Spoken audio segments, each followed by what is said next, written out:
Hi, how are we doing? Oh, beautiful.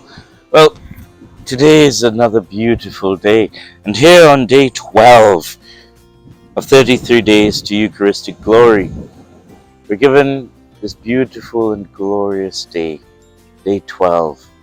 Today, Matthew takes us through a bit of a journey of knowing more about yet another great saint, Saint Thomas Aquinas.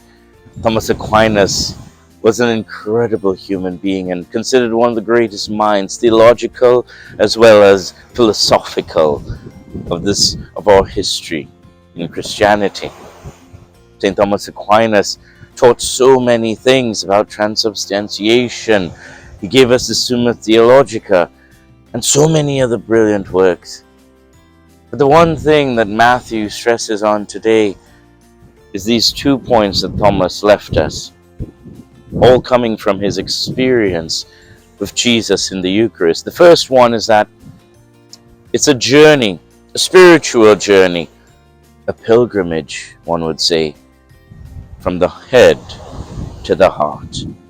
A journey from the head of knowing about something to the heart, which is knowing the actual thing. Knowing about God, knowing about Jesus, knowing about the great wonders and works he did, that's one thing, and that's very important. It's beautiful. But you see, knowing who Jesus is allows us to know why he did what he did. And when we come to know who Jesus is when we come to have joy and true happiness. It's about knowing the truth. And for Thomas Aquinas, Saint Thomas Aquinas, truth was all that he sought. Truth was all that he wanted.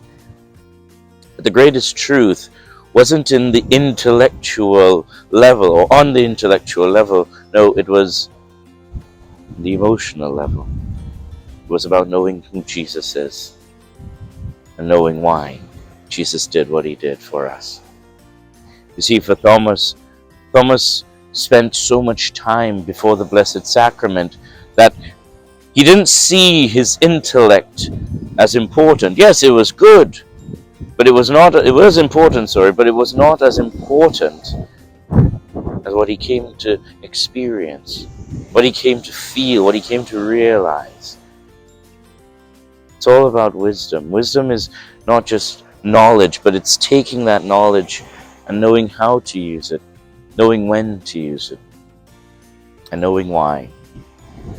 That wisdom he got from spending time with Jesus, knowing about him and coming to know him, was eventually what allowed for Thomas to become a great saint, to develop a relationship with Christ in the Eucharist, and a relationship that was sustained because of the Eucharist. Thomas says in this beautiful way that love takes up where knowledge leaves off. Love takes up from where knowledge leaves off. Lord, what would you reveal to me? Or what reward would you have for me? And for Thomas, he wanted nothing but Christ, nothing but Jesus. Anytime we think we want something other than Jesus, Matthew tells us, we are mistaken, confused, disoriented, disillusioned, or deceived. Knowing about Jesus is one thing, dear friends, but we're invited by Christ himself in the Eucharist to come to know him personally and intimately. That's what Thomas cherished more than anything else. Not knowing about Jesus, but knowing him, deepening his relationship with him, deepening his understanding about him, and allowing for his intimacy with Jesus to grow and to blossom. Our virtue for today is wisdom.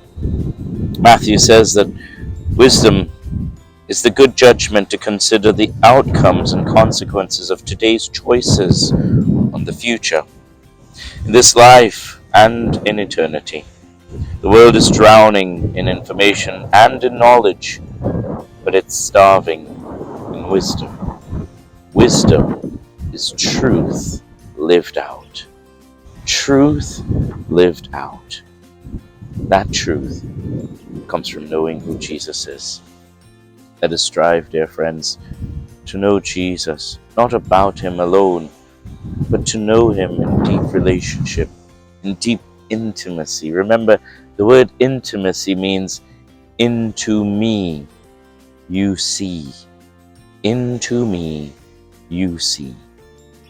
Let us allow for Christ to see into us, not just in our minds, but also as we make the journey down into our hearts. And allow for the emotion of love, faith, and hope to blossom and bloom in our world today. Friends, may God bless you as you journey this beautiful day, day 12. Spend time with St. Thomas a bit. Spend time with our Lord Jesus Christ in the Eucharist. May he be with you always.